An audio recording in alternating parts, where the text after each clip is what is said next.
E quem participa deste debate conosco são os deputados Eduardo Bolsonaro, do PSC de São Paulo, e a deputada professora Marcivânia, do PCdoB do Amapá. Sejam bem-vindos, deputados. E hoje nós vamos discutir a qualidade do ensino superior. Eu fiz Direito na Universidade Federal do Rio de Janeiro, né? Tive a oportunidade de fazer um intercâmbio, que era um convênio da FRJ com a Universidade de Coimbra, então estudei um semestre lá na Universidade de Coimbra. Infelizmente, como é comum em Universidade Federal, peguei algumas greves, um ou outro professor fantasma ali, mas em um retorno à faculdade não faz muito tempo, pelo menos as dependências da faculdade, sim, estavam melhores. Em que pese algumas pichações do lado de fora da faculdade, né? Mas dentro dela ela estava com uma estrutura melhor, salas já com ar-condicionado. E, de fato, um problema que onera muito as faculdades públicas, né, é um inchaço na folha salarial. Por exemplo, não faz muito tempo, já partindo aqui para o caso da USP, a folha salarial consumia 105% do orçamento. E após um programa de demissões voluntárias, esse índice caiu para 80%. Mas demonstra aí que realmente o ensino é algo custoso e a gente está aqui para debater essa qualidade. Já chegou uma pergunta aqui pelo WhatsApp para o deputado Eduardo Bolsonaro. A pessoa de Jardinópolis, o Rafael Souza, ele diz que algumas universidades do país estão se tornando um ponto de doutrinação de alguns partidos.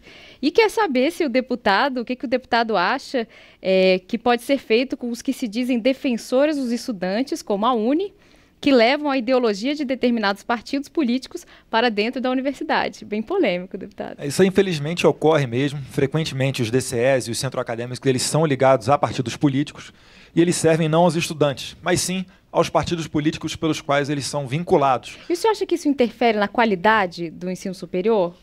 Olha, na verdade isso interfere no dia a dia do aluno, na maneira dele pensar e, com certeza, na maneira dele contestar, por exemplo, o professor. Por exemplo, estávamos falando aqui da UNE. Carina Vitral, presidente da UNE, foi candidata pelo PCdoB nas últimas eleições à prefeitura, salvo engano, de Santos. Será que ela realmente está preocupada com os alunos ou ela está preocupada no seu levante político, no seu cacifamento para as próximas eleições? Então, na verdade, essa é uma crítica que a gente faz e isso acaba, sim, entrando dentro das salas de aula através de professores. É óbvio.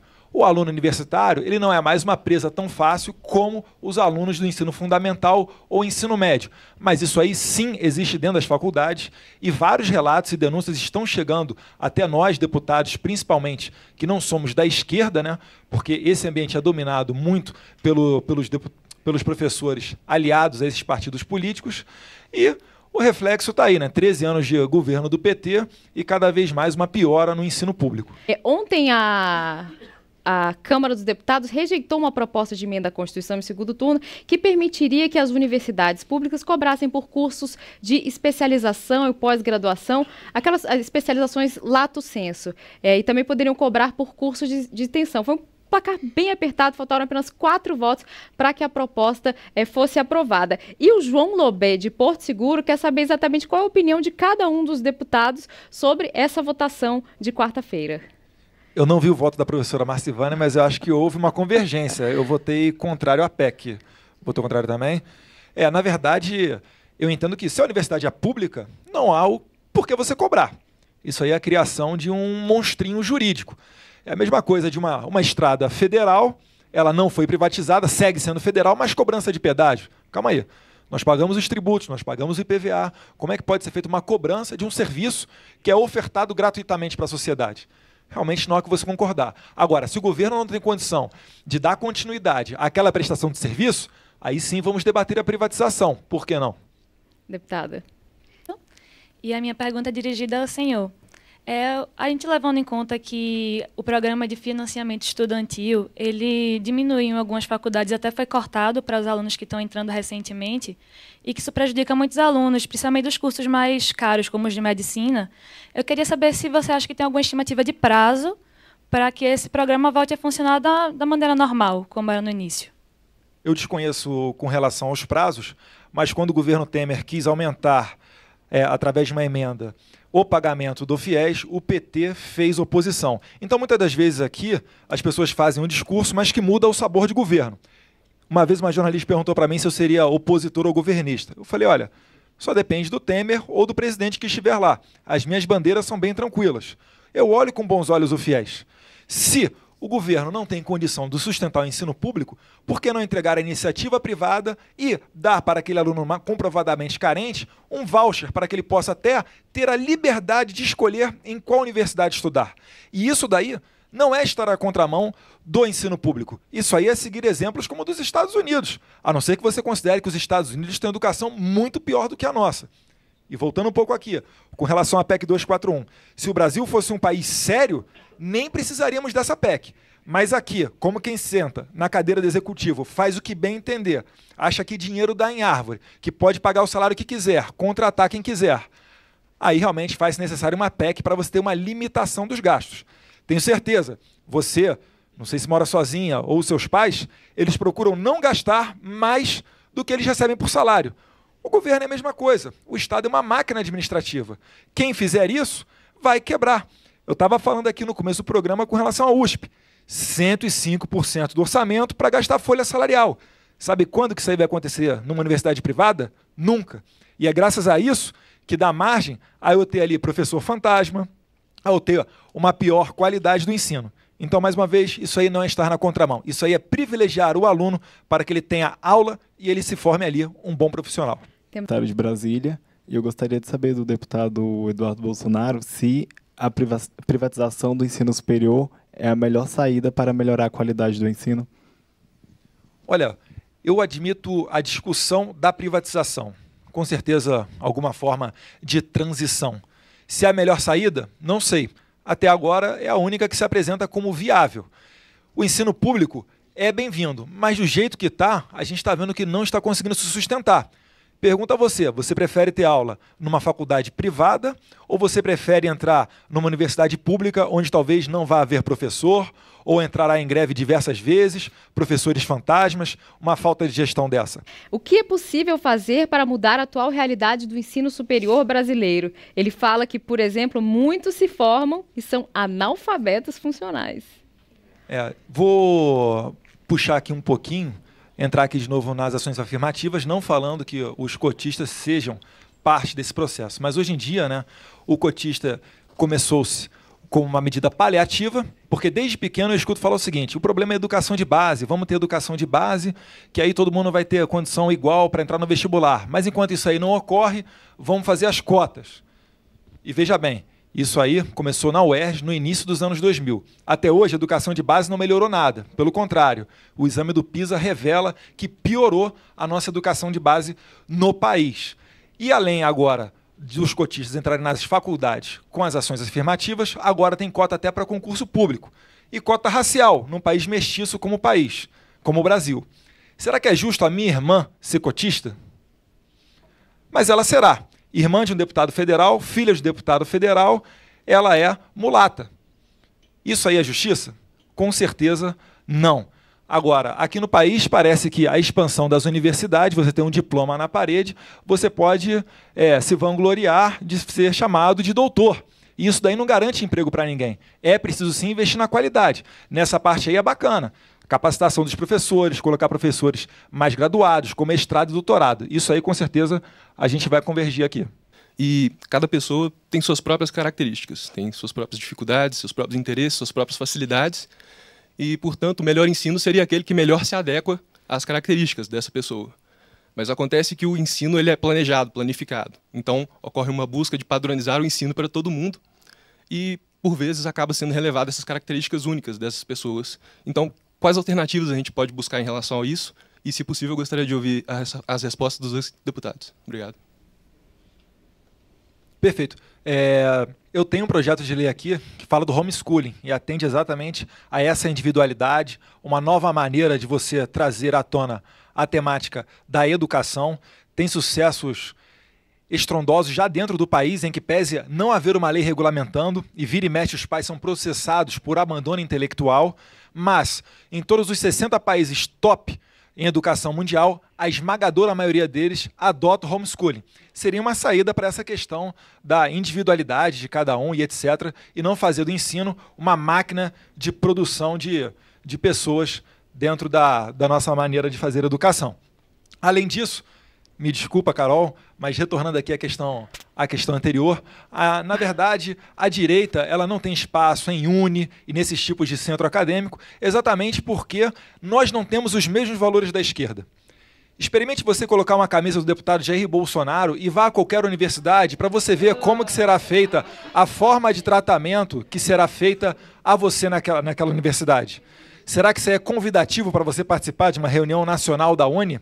O próprio Arthur, do Mamãe Falei, tem vídeos no YouTube em que ele entra dentro dessas reuniões e veja como ele é tratado. Será que isso aí é a maneira democrática? Agora, aqui nas câmaras é bom, você fala em democracia, você fala em diálogo, mas na prática, lá na ponta, não é assim que ocorre. E nós nunca faremos uso dessas mesmas táticas. Vou ter que dar o direito.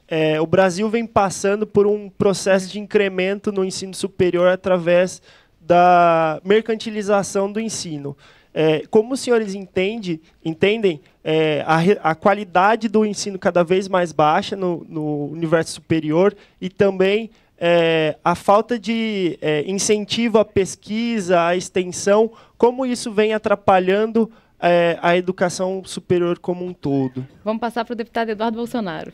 Na verdade, esse boom, no crescimento das universidades, ele se deu ali no segundo mandato do presidente FHC. E, na verdade, ao que parece, o MEC não está sabendo controlar, o nível dessas universidades. Então, o que eu vejo é o seguinte, tanto universidade pública quanto privada, que realmente se mostrem totalmente ineficientes, que formem alunos que não estão preparados para o mercado de trabalho, ou que não passem nas provas mínimas, realmente é porque tem algum problema nesse curso. Ou faz-se um projeto para melhorar a qualidade do curso, uma gestão melhor, ou então, infelizmente, essa universidade aí ela não pode continuar, porque ela não está formando estudantes. Então, essa é a minha opinião com relação a isso. De fato, abrir faculdades à torta e à direita não é a solução para melhorar a educação, e sim o incremento na qualidade. Agora, deputados, nesse cenário que pode ser bom ou pode ser ruim, o que o estudante pode fazer para correr atrás, a avaliação de vocês, para correr atrás, para não ser determinista? Uma faculdade ruim determina um futuro ruim? O que o estudante tem que fazer também para tentar fugir das suas circunstâncias? Dito que nós somos responsáveis pelo nosso sucesso e insucesso. A gente tem que parar de esperar que o pai, a mãe Estado, vai lhe dar tudo. O aluno tem que ser responsabilizado. Então, eu acredito que ninguém melhor do que ele, que se ele se dedicar à educação, a fazer o dever de casa, a estudar em casa, ele mesmo vai se aperfeiçoar e se tornar uma pessoa melhor, mais preparada, não só para fazer um vestibular, como para, quem sabe, conseguir até uma bolsa numa universidade privada. Só que, infelizmente, hoje em dia, o que vigora no país é uma ideia de um Estado gigantesco. A América Latina ela bate recordes de corrupção, não porque quando a gente nasce, tá ali, nasceu um corrupto. Não.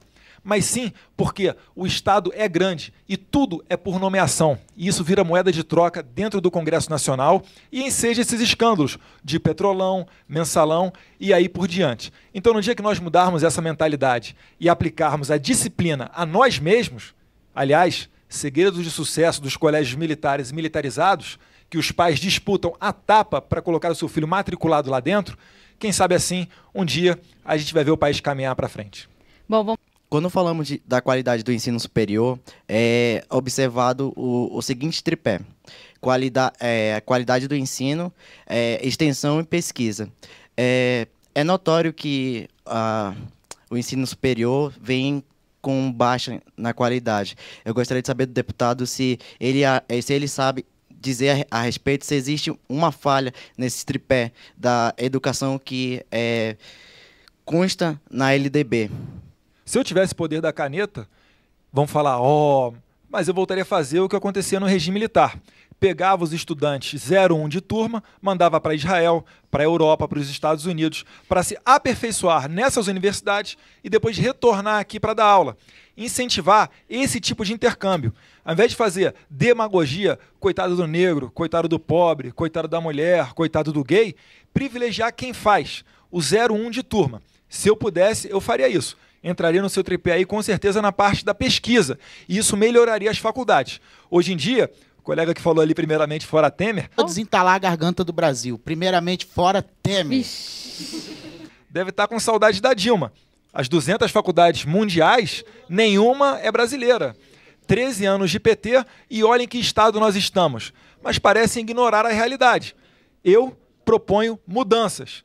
tem muita gente que está aqui e propõe a continuidade disso que está. Nosso estado de Rondônia é muito carente em respeito à educação, que como no meu município mesmo, nós só temos uma faculdade particular. Então, assim, nós vemos o descaso em questão até mesmo da falta de condição de trabalho aos profissionais da educação, que até mesmo eles precisam de especialização, de uma condição de trabalho para que eles possam transmitir um ensino melhor aos alunos. E a questão, qual seria, se vocês têm algum projeto, algo que levasse uma melhoria ao nosso estado, até mesmo à nossa cidade de interior, que seria isso. Obrigada. 1 minuto, deputado. Perfeito. Aí sim cabe um investimento público, uma universidade pública. Não existe iniciativa privada, não tem atrativo, e o povo da região não merece morrer ali sem ter uma escola ou uma universidade. E com certeza também eu apoio essas investidas em transporte escolar. Todos nós temos direito à educação, isso aí está garantido na nossa Constituição, assim como está garantida a previsão do provimento de cargos através de concurso público. Então essa história de que a terceirização vai acabar com o concurso público é uma falácia. Continuará havendo. E as universidades devem estar agradecendo aos céus a lei da terceirização, que vai dar um fôlego a eles para não fechar as portas e continuar fornecendo professores e aulas aos universitários.